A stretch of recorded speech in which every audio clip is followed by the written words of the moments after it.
You're smart, you're motivated, you want to do something big. You're on the verge of becoming a young boss, and we're gonna help you get there. I'm your host, Isabel Guarino, and welcome to the Young Boss Podcast, where your youth is your power.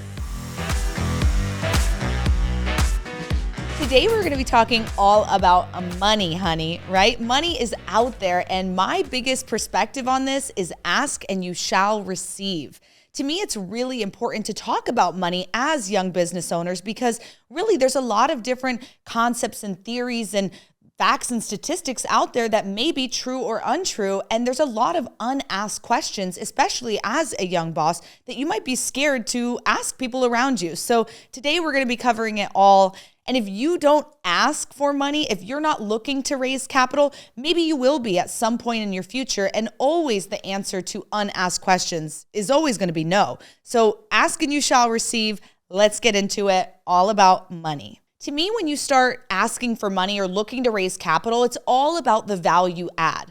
You know, you already have that. You're a young business owner, a young professional. You probably have a business or at least a business plan, and you're looking into what can you bring to the table that's going to attract money? What is your X factor? What makes you different from everyone else? Why would someone want to invest in you? And keep in mind, they are investing in exactly that, you.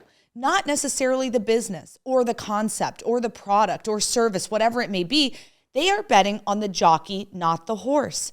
Because even if Bernie Madoff handed you the best business plan in the world, are you going to take the deal? Probably not. Because they want to make sure they're investing in someone that they can trust, someone who's going to do right by them and is going to give them return of the capital, which is always more important than return on the capital. Every single investor I've ever spoken to will say that. They say, I'd rather take, a bet on you, a chance on you, and just know I'm going to get my money back and have that trustworthy relationship. And now I'm ready to keep going. They might want to keep investing in you, even if the plan didn't work out, as long as you return their capital. Always, always, always. So thinking about what you're bringing to the table, what's your X factor? You don't want to be coming in just asking for things. You do not want to be a taker. You have to lead with a giving heart. What are you giving them, right? We know you're asking for things, but that's not how this has to present itself. You have to lead with value.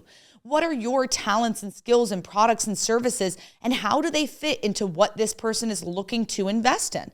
What positive impact are they having on the world, on the community, on your industry, right? And presenting those things in a proper way so that the investor can see and understand and really just decide to believe in you, believe in that product.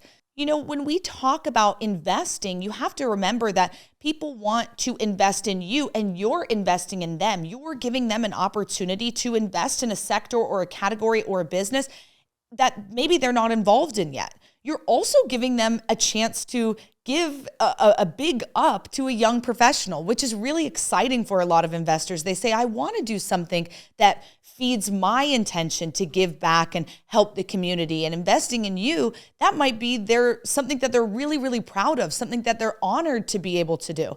I know when my dad first got started, he was 18 years old when he approached his first investor. And the investor said, I'm not going to do this deal with you, but I want to work with you in general. I want to just work with you. So keep bringing me deals. And eventually they found one that worked for that investor and they went forward. You might find someone like that in your life and want to work with them in that way.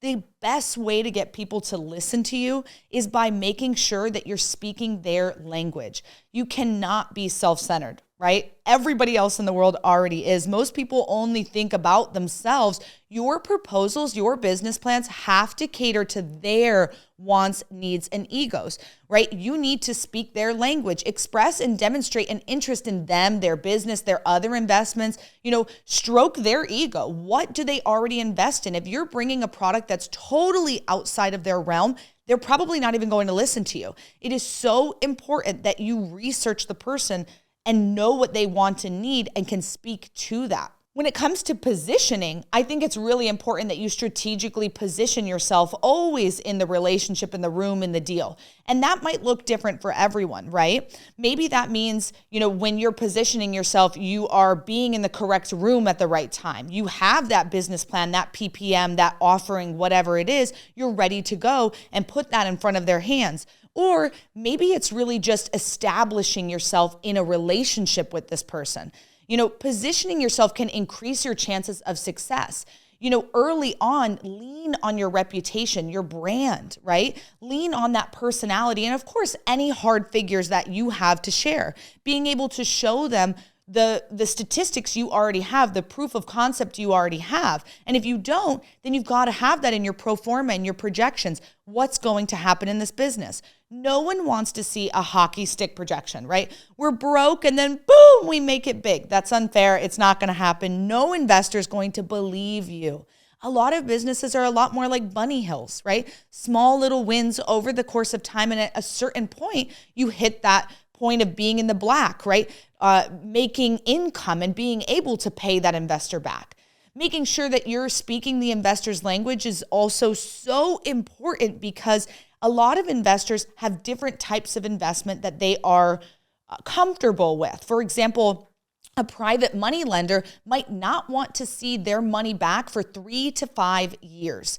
And that's important for you to know. You don't want to come to them with a deal that says, I'm going to get you your money back in 6 months. They might not want that, right? They might need more time to have that money out and deployed versus someone else who's a brand new investor who maybe doesn't know what they're doing or isn't accredited. They might be okay with just a short-term loan or a situation like that. I also think it's really, really important to dress the part. Right? It's all about that first impression. If you're not like a person who takes your clothes to the dry cleaner, maybe do it this time, right? Maybe take it in, get a little crispy press, put on a suit, look confident, speak clearly, make sure that you're looking the part. Now, I know plenty of very, very wealthy business guys who wear Hawaiian shirts every day and Nike shorts, right? They're looking like Adam Sandler. And I'm fine with that, right? If that's how they dress, then maybe that's not the person you show up to with a suit on. You have to mirror and match what's appropriate for that specific investor. And that is going to help you demonstrate your competency, your expertise and knowledge. It's kind of faking it till you make it, but not really. I want you to be authentic to who you are, right? And what you do, but presenting professionally is so important. I talk about this all the time because I really, really think it's important, especially for young bosses. I like to dress young and fresh and casual, but when I'm in front of an audience, when I'm speaking to a crowd and I'm looking to raise capital, you better believe I'm in a suit. You better believe I'm looking really good. I've got nice shoes on. Everything's clean and fresh. My hair's done. My makeup's done. I'm not going to go up there looking like a slob kebab. It's just not going to happen. And it shouldn't be for you either. So it doesn't matter what your industry is. If you're running, a nail salon, and show up in sweats every day to do the men and the ladies' nails, that's perfectly fine. But when you're going to look for an investor to invest in your next business, probably not going to show up in sweats, to open that next salon. I think it's also highly important for you to remember each investor has different levels of investment that they're okay or comfortable with. Don't show up asking for a $100,000 loan to someone whose smallest deal was 10 million or 100 million. They are going to laugh at you. You have to make sure that it matches, right? You need to do your research to find out what they've invested in before, what that looks like, or you're going to look silly, right? You need to make sure that does this person even have that type of capital you're looking for to invest? And a lot of times I have to have that tough conversation with investors who come and they're looking to invest in our business and they say, hey, I've got $50,000 to invest. And it's like, bro, the smallest deal I'd be looking for is probably like 1 to 3 million. That's on our low end. So it's like, that's not really going to work. Like, thanks, but no thanks. And I can tell that they didn't do their homework. So now it makes me trust them a lot less. It's kind of like a job interview. You want to be prepared, have your ducks in a row, be prepared, stay prepared. Things can change in the conversation, right? We talked about how someone might take a bet on you. So a guy who only invests at a $10 million level and you come with a $100,000, offering, he might take a chance on you and say, you know what, this isn't the right deal, but when you have more, come back. But do that research, find out what he's looking for, hope for the best, but prepare for the worst and expect the unexpected. You never know what they're going to say. You never know what they're going to be thinking about the opportunity. And so it's really important that you have everything set and ready to go. I also want to touch on worldview. it's really important to train and educate yourself on how money moves, right? Where it happens, how to bring it to your life. Exposure to business and money is key. So if you did not come from an affluent family, if you didn't come from an entrepreneurial, background, that is totally okay. But it's important that you start to educate yourself on that worldview. And so when it comes to money, I think it's really, really, really important. I talk to people all the time who grew up in a 9-to-5 family, in a corporate America family. And to them, when they talk about starting a business, it's like a dream. It's like a fruitful idea. It's like, oh my gosh, it'd be so fun if we opened a yoga studio. But it's not, measurable. It's not actionable. And they would be terrified to ask someone for money. Versus I grew up with a dad who was doing business deals all the time, and he was constantly having to make deals happen. And he was an angel investor in people's deals, and people were investing in his deals, and it was very normal to me. So if that's not your background, you need to start researching. You need to start thinking about your individual beliefs and values and observations over life. What is your attitude and behavior surrounding money?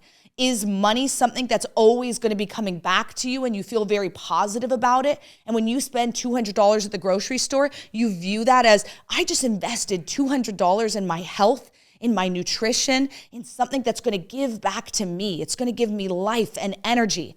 Or is that $200 minus $200 from your account and you're $200 less rich? What is it? You have to start really asking yourself about your mindset and thinking about that environment you grew up in. If it's not the environment you want to be in, you have to really change that and make a big effort to educate yourself. There's a lot of limited access to financial resources, and, people develop scarcity mindsets where they see money as a limited resource, and it can make you guarded and make you hoard your money and hold back. And that's a scary place to be, especially as a business owner, because you do have to be in a season of yes at some point. You have to be in a season of being unafraid, being able to go out there and make it happen. My friend Brandon, he said to me, when you don't have money, it's everything. It's all you think about. It's all that matters. Every move you make revolves around it when you don't have it. But when you have it, it's not that important. You don't worry about it. You're not scared to spend money. You're not thinking about, oh, what's going to happen if I spend on this? I'm not going to have it for there. You don't think about it. You're excited to spend money. You're happy to spend money because you know what goes out must come back and you're going to make it again. And I thought, oh my gosh, that's such a cool way to think about it because it's true. I have friends who didn't grow up with money and really they have such a scary mentality to me about saving and it's like, I have to keep, I can't spend money on this. Like even in high school, I had a girlfriend who I adore, but she would refuse to buy lunch out because she'd be like, no, I can make it at home. And she grew up with tons of money, but her mentality around money wasn't that she had money, even though she did, right? Money in the bank, right? But it was the mentality that was making it feel like she didn't have any. And to this day, she is still like that. It's still like, watch every dollar, watch every penny, see where it's all going. And that's fine. It's important to be a good steward of your money, but it's also important to have an abundant mindset, a generous attitude about money, a really positive mindset, because your mindset matters so, so much. Money is a tool with the potential to improve lives, improve businesses, improve really everything around you. So if you don't use it in that way, guess what? It's not going to just happen magically overnight. You have to be intentional about the abundance mentality, intentional about what you want to be happening to you. And this isn't like a woo-woo, like say these positive affirmations and listen to this sound on TikTok in the morning, you'll have a lot of money. I see those all the time. I'm like, what the heck is this? But it's just having that mindset and being really seriously assured of yourself that you know things will happen. Right? And it's going to keep coming. That abundance of capital, the more exposure you have, you're going to realize there's a lot of people in the world with a lot of money. I remember the first time that I was working one of our company events and, our highest tier product is $60,000. And there was hundreds of people literally just dropping their credit cards in front of me, swipe it, go, like take it. It wasn't like let me check my account and move the money around and hold on, I'm going to need to call the bank. No, people were just like, here.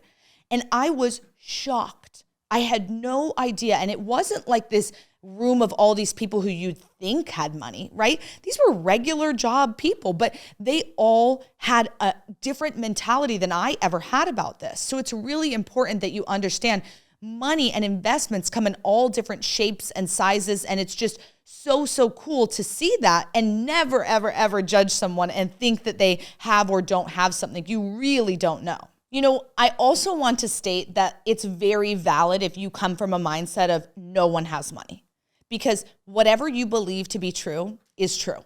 So if I'm sitting there swiping cards for $60,000 for 100 people, I'm going to start believing everyone has $60,000 in their bank and this is normal. And the more I was exposed to that, the more it became a reality to me. And then I go and talk to friends who couldn't even rub two dimes together and are sitting there saying, no one has money, no one can invest, no one could ever own a home in this market. But that was their reality and this was mine. Perception is reality. There's probably just as many people in the world who don't have money as who do have money.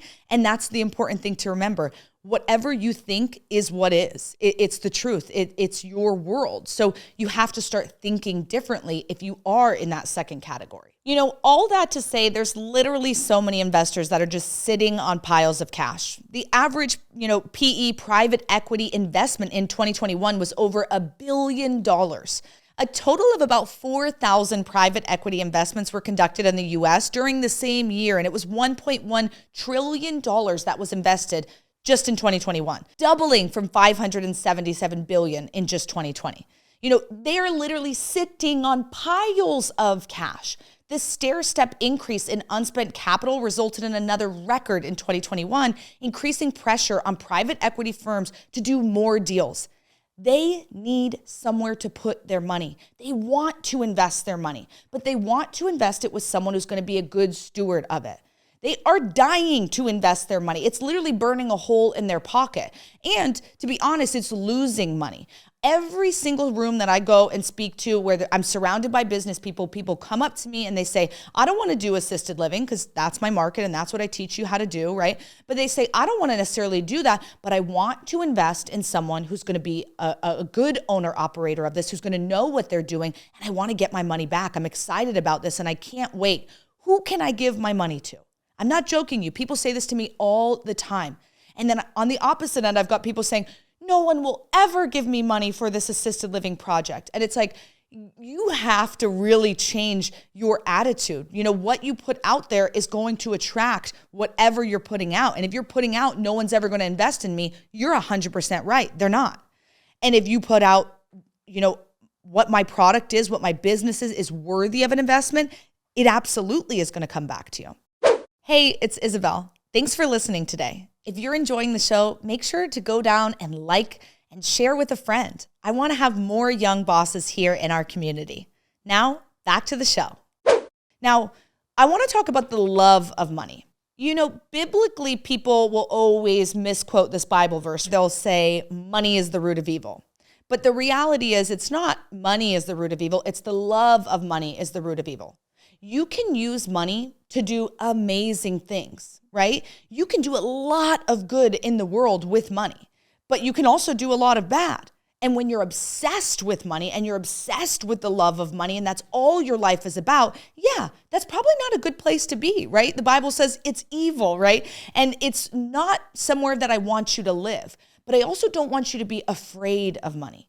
Sometimes people are afraid of making money because then they think, well, there's not going to be enough to go around. And what do I need all this money for? And what am I going to do with it? If God or whatever your higher being is, put a purpose in your heart to do something good, then that's what the money is for. It's to be able to give back. I'll never forget, I love doing missions trips. I have such a heart for underprivileged kids, and I've done missions trips all across the world, Jamaica, Africa, Costa Rica, Dominican Republic, Mexico, you name it, I love it. To me, it's so fulfilling to go out into the world and be able to give back to someone who doesn't have what I have. And I'm blessed to be able to do that. So to me, I love to use my money for that, giving back, being able to be generous. I'm probably all the homeless people in town's favorite car to drive by because I'm constantly passing out whatever is in my side pocket. And I'll try to keep Bibles and granola bars and water and gift cards, whatever I can find, and just hand it to them because that's just who I am. I love to give back because I truly believe the more you give, the more you get back. And like I said in a previous episode, giving is the most selfish thing you could do because to me, it gives me so much fulfillment and so much like joy in my heart that I'm probably happier than even this person I'm giving a granola bar to. I'm like, this is the best day ever I could give back. But money is giving me that ability to be able to do that. So I was on this missions trip. I went to Jamaica and, we were there to serve underprivileged kids. And I tell this story if you ever come to our training, but I really just think this is so important. I was there and I was deciding if I was going to be a flight attendant or start working in the assisted living realm. And I was really debating because I loved flying. I loved traveling and being all across the world, but I was making like no money. So it was really a tough job. Also, it's not a job, it's a lifestyle, everyone says in the flight attendant world, right? Because you're gone all the time. They call you at, 4 a.m. and it's like, gotta go. And I'm gone for 4 days. I'm not celebrating, a birthday or going to so-and-so's party anymore. Like, nope, I'm gone. So it was just a different world. And I was deciding if I was going to do assisted living or stay in my flight attendant world and lifestyle.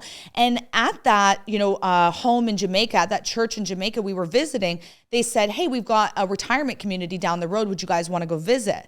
And everyone in the group knew that I was kind of debating on what I wanted to do. And they were like, yep, we want to go. We want to go. Everyone looked at me like, yep, we want to go. We walked in there and I was just like blown away at how disgusting this place was.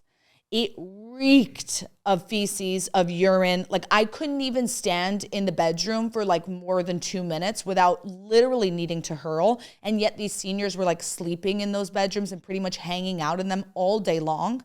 It was toxic. It was absolutely terrible. It was metal bed frames with these soppy, disgusting mattresses on them, cement floors, no doors on any of the seniors' bedrooms, no decorations, not a TV, not a book, nothing.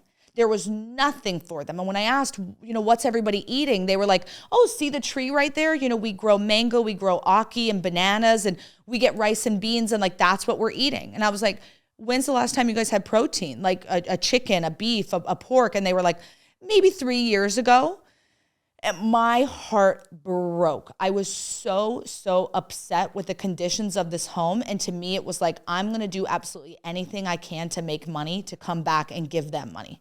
It wasn't about me. It wasn't about anything else besides being able to provide for these people. So that decision of saying, hey, I'm going to be a flight attendant. I'm not going to make much money where I can barely support myself. And I'm still going to give where I can, but I wasn't making enough to be able to really make an impact on anybody else. And in this scenario, it was like, if I do assisted living and I'm cash flowing over 10 grand a month on just one of these homes, I've got plenty of extra money that I can give back, that I can give to whoever I want, that I can bless however I want. It's not about buying an extra second home or a boat or cool clothes or designer bags. Who cares about that stuff? But you're able to give back in a way that you want to. So I'm going on a tangent, but if you can't tell, I'm really passionate about giving back and being generous with your money because it's so important to me. Using money for good is to me what money's for. It's not for you to have whatever you want. It's for you to give back to whoever God calls you to give back to. So making money is not a bad thing. The love of money, sure, that is evil biblically. But making money, having money so that you can do good in the world, not wrong. I think it's really important to gain confidence when you're asking for money. And you can gain and build confidence through preparation, through being authentic, through researching the market, through really understanding and knowing what you need to do and what you need to say in those conversations. Having that business plan ready to go, being prepared with your numbers and really making sure that you know what you're doing and you're walking into that room ready to go with your confidence. I think it's really important to have that attitude of, I deserve this money. I deserve this capital. And I'm coming here to offer you an opportunity to make money on your money. Focus on collaboration, not just the dollars and the numbers. Make your investor feel like they are a part of your deal because they are. They are a partner for you in this, a financial partner. So get them to buy into the concept, buy into you. And the best way you can do that is by showing up confidently, dressing the part, acting the part. Remember, this is a relationship you're cultivating, right? So you always want to go about it in the right way. There are some really legitimate ways that you can start building your confidence if you're scared to start raising capital. So let's talk about them. First, positive self-talk. Recite some positive affirmations to yourself. Speak to yourself in a supportive and reassuring way that's going to increase your self-esteem and confidence. This one is so important. How you speak to yourself is how you present to the world. So change that attitude to yourself, and it's going to start flowing out from you there. Mindfulness and meditation. This always helps me reduce stress and anxiety, and it helps me remain present. You always want to be present, and I like to describe being present as your mind and your feet being in the same place at the same time. A lot of times our minds are everywhere else, but when you're asking for capital, you need to be present, watching their body language, watching what they're saying, their interactions. Did something you say rub them the wrong way? Is one of these numbers off in the business plan? You need to be very, very mindful and have that moment of zen before you go into the conversation. Social support. This is like having, that supportive network of friends, families, peers, colleagues, helping you build confidence and creating a sense of belonging and validation. This is definitely going to help you build your confidence. If you don't have other young bosses in your life, I'm excited that you're joining this community of other young bosses, and we can all be working together to support each other socially, having fun, hyping one another up. And maybe one day you'll be a guest on the show because I want to hear about your business. But if you're really struggling, maybe professional help, like getting a cognitive behavioral therapist or some psychotherapist to really help you break down the way that you think about money and the way that you're presenting to the world your confidence. I love therapy. I go to my therapist every week, and she is my favorite appointment of the week because it's so important for me to be able to have someone who I can just dump it all out to and can come back to me and say, you're not alone, or that's very valid, or let's work on that. And it's really, really important. So if you need help in that way, it is okay. You are not alone. Some really good resources and education and organization for you as an entrepreneur to begin testing your skills and confidence levels, to me, would be getting up and pitching, right? You've got to get up and see how that 30-second elevator pitch goes, how that 1-minute pitch goes, how that 3-minute pitch goes, that 30-minute, 60-minute, whatever it might be, you got to start practicing. So whether that's coming to an event like Pitch Masters Academy, where you're literally getting on stage and pitching in front of people who are going to critique you and make sure you're doing things right, or joining a club like Toastmasters, right? A professional development club where you can get up there and practice different speeches. If you have a business plan going on and you're worried about a pitch, join a local Toastmasters group and get up there and just say it over and over and practice that. Practice how you want to look when you're saying it, how you want to feel when you're saying it, all those different things. The physicality of what's coming out of you is so important. So there's a lot of different groups that you can join, to work on this with. I really love, when you're ready to start presenting, I think joining groups like the Real Estate Guys radio show, they have an event called Secrets of Successful Syndication. We call it SOSS. But Secrets of Successful Syndication is an incredible event for you if you're looking to raise capital. There's people in that room who went from never raising capital a day in their life to raising like $700 million, my friend Eric in that group raised. Absolutely insane, right? So groups like that will really help you hone your skills and learn, is what I'm saying good? Is what I'm doing good? And they'll help you prepare those different things that you need to get in front of the right people. Doing Pitch Masters Academy, Toastmasters Academy, and then RIA clubs, like Real Estate Investment Association clubs. If you're in real estate, that could be a great way. Or even if your business involves any form of real estate, right? Maybe you're opening a massage studio, right? Or a chiropractic practice, and you're going to need a physical building. Someone might want to invest in that, and going to your local RIA group. It's not that it's a real estate investment, but part of it is if you're looking to raise capital for that commercial property, for that facility. So going to them and presenting, they usually have a section of those clubs or groups where they say, hey, we're going to have the needs and wants section. And everyone gets up there and says, hey, I need XYZ. And then some people will say, I want XYZ. And they'll be like, I'm looking, basically, I want a 5-bedroom with a 4-bath with this, that, and the other. And everyone kind of helps mix match what they're looking for. And there might be some really great resources for you in there. One of our friends, Mark, he's a part of his Ohio RIA club called O-RIA. Vina Jones runs that. She's an incredible young boss. Love her. Shout out to Vina.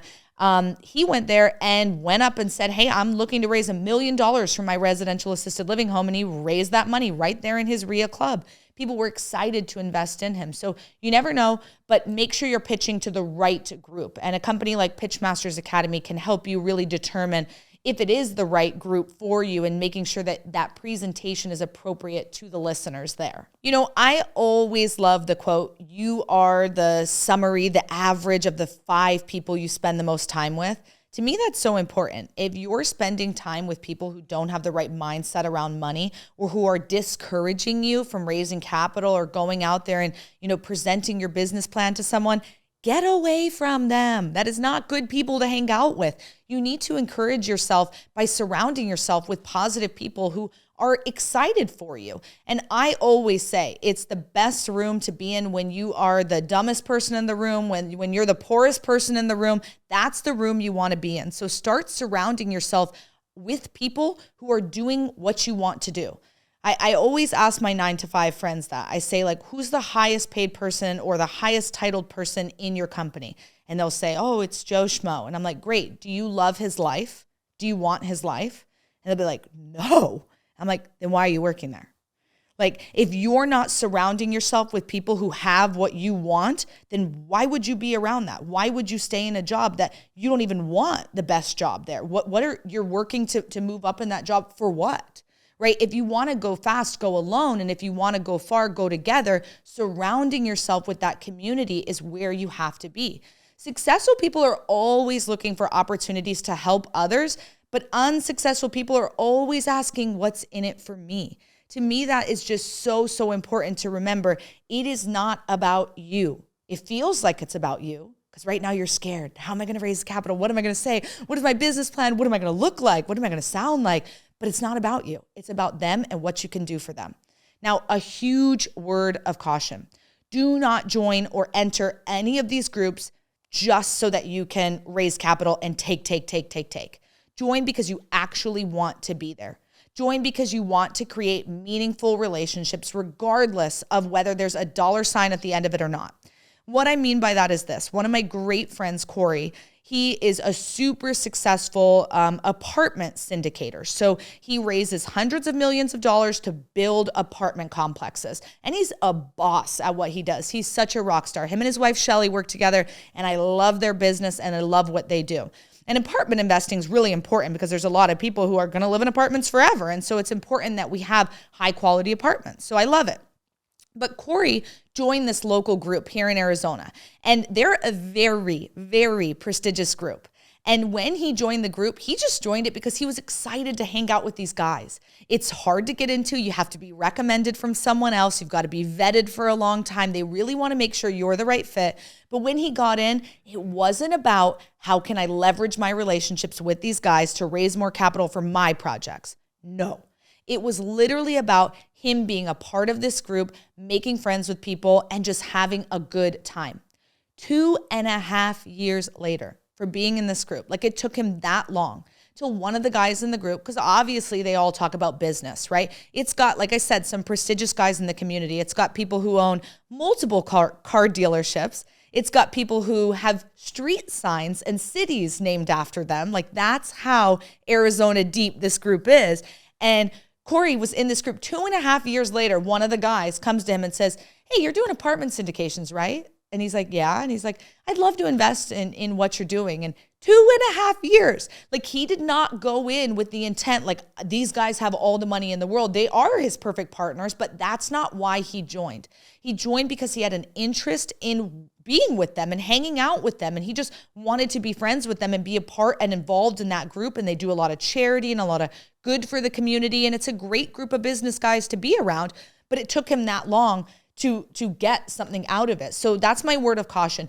Do not just join a group thinking take. Join saying like, I want to be here. This is actually something I like to be around and people I would want to hang out with. And also make sure that you're giving, right? Make sure that you're giving to the group first, and then people will be excited to want to work with you eventually, right? So be patient. There's some really great resources for finding groups and information about private equity or venture capitalist funding and projects. One is CB Insights, a great website for you to check out so you can find out more information about that. Also, PitchBook. There might be some really informational and educational content for you there about looking into these projects and seeing, does this group fit what you need? If you're looking for private lenders, I know that there's an association, literally association of private lenders, right? I think it's AAPL. That's a great group for you to start, cultivating those relationships. There's also family office conventions. So a family office is usually like people who own these massive bank accounts, more or less, and a whole family is involved in it. And they're kind of like a bank, like this family is its own bank. But there's conventions that they throw, and basically they'll be walking around, and you can sign up to have a booth or have a speaking spot at those conventions. And these family offices are excited to hear about different opportunities of where they can deploy their capital. So going to different events and functions and making sure that, again, it fits what you're looking for. But those are different ways that you can start to look at to raise capital. I do just want to talk about the fear factor for a second. Raising capital can be scary, and asking for money is always a little awkward. It's awkward if you ask your parents, your friends, even, a boss, but that you forgot your wallet at home and you're like, hey, can you pay for my lunch? Like, I'm really sorry. I'll Venmo you, right? And that's why money is at the top of the list, on off topics, off limits dinner conversations. But in business, it's not really avoidable. Like, you're going to have to look to raise capital unless you are like Dave Ramsey's freaking niece or nephew and you're sitting there with millions of dollars in your pocket because you just save every freaking dime. But I don't think so. So in this case, really the first time doing anything is always the worst, right? It's just the worst. But I will say it gets easier and easier with more reps. And you know what they say, practice makes perfect. If you walked into a room and you knew that there was 1,000 people in the room and one of them had the $1 million you were looking to raise, how fast would you work through those conversations to find out who was the one, right? You would be excited every no you got because you'd be like, one down, right? Cross them off. And you'd want to hurry up and get through that list so that you could find out who was the one for you. Think of that as you're raising capital, right? You can eliminate fear by understanding that every no is a good thing. No, N-O, new opportunity, next opportunity, keep going. The next person might be the yes, but you've got to keep going and keep going. I love when we tell people like, okay, start on this list, call this list and start working through it, right? Whether it's the private lenders list from AAPL, start calling the list and presenting and see if you can get a meeting with someone. And they'll be like, I worked through the list. And it's like, okay, how many people did you call? And they're like, I called 5 people. It's like, there's like 5,000 names on the list. Like, you called 5 people? Like, good job, but that should have taken you a half hour. Like, what are you doing, right? You have to learn to work with your fear and like be okay with it. You're probably never going to completely eliminate it, but there's things that you can do to make yourself feel more confident. Sometimes that literally means if you're making the calls from home, put on an outfit. Put on shoes, right? Sit there in your office and put on a full outfit and make those calls and feel really confident, right? Don't be doing it in your car. Don't be doing it when you're walking the dog. Like, do it in a quiet, serene environment. Make sure you look good, you feel good, you are confident, your stuff's in front of you, you're ready to go. And then making sure that you've done that preparation, that research, and you know what you're presenting to them is the right deal for them. I think that's just so important. I also want to say that, my personal method around raising capital is being authentic. I don't want to partner with someone in a financial regard or financial way if I don't like them, right? And I want them to like me. So I'm always going to show up as 100% me and not lie and not fib about anything that I've done. It's 100%. This is me and this is what I represent. This is, how I behave in and out of work, and I'm going to show up true to self. And I think that that's really, really important. And that actually helps me personally eliminate my fear around it because I'm not scared because I'm being me. And if this person doesn't like me, that's perfectly fine. They're not the person I want to partner with. And if they do like me, great. We start moving down that path. There's nothing to be afraid of when you understand who you are and know what you bring to the table. Then it really just becomes, is it a match or not a match? And it's nothing personal against you. When we think about eliminating fear, we really have to make sure we're reframing our thoughts, having that cognitive restructuring, always focusing on mindfulness, paying attention to the present moment and refocusing your thoughts. Exposure therapy, expose yourself, get out there, practice, and then relaxation techniques. Deep breathing, making sure that you feel good, your muscles are relaxed, and you're visualizing this going well. Removing fear will build confidence. They go hand in hand, but people like to work with people. So always be real. Regardless of us possibly living in the metaverse in the next couple years, I'm pretty sure that people want to invest with people and they don't just want you to write them an email or send them a text. Like that can happen once the relationship's established, but you're not going to text someone to invest $1 million with you. Like you're not. You need to talk to them and you need to be real with them. You need to smile. You need to be personable. You need to be a human. Okay. And it's a lot easier because people want to work with people. So just remember that. Don't focus and rely so much on technology. Let me tell you a secret. You have to ask for things to be successful. Ask and you shall receive. Whether it's money, support, connections, knowledge, no one knows what you want or need if you don't ask. So I'll say it again. Ask and you shall receive. Make sure that you're prepared, you've done your research, and you're staying authentic. Money is not a bad thing. And money isn't growing in the bank, right? Liquid cash literally loses money in the bank. These investors need someone. They need something to invest in. Be that someone. Be that something. If it's not you, then who, right? You have to just put yourself out there and make it happen. And I'm really excited for you, and I can't wait to hear more about what your deal is and how you're looking to invest and who you presented to and the techniques that you're ready to start practicing. I can't wait to hear more. Thanks for listening to another episode of the Young Boss Podcast with your host, Isabel Garino. Be sure to like, share, and follow us on Instagram and TikTok and subscribe wherever you get your podcasts. And while you're at it, tell me about a time that you had to overcome your fears in a room full of sharks trying to raise capital. How did it go? Would you have done anything differently? Remember, youth is your power.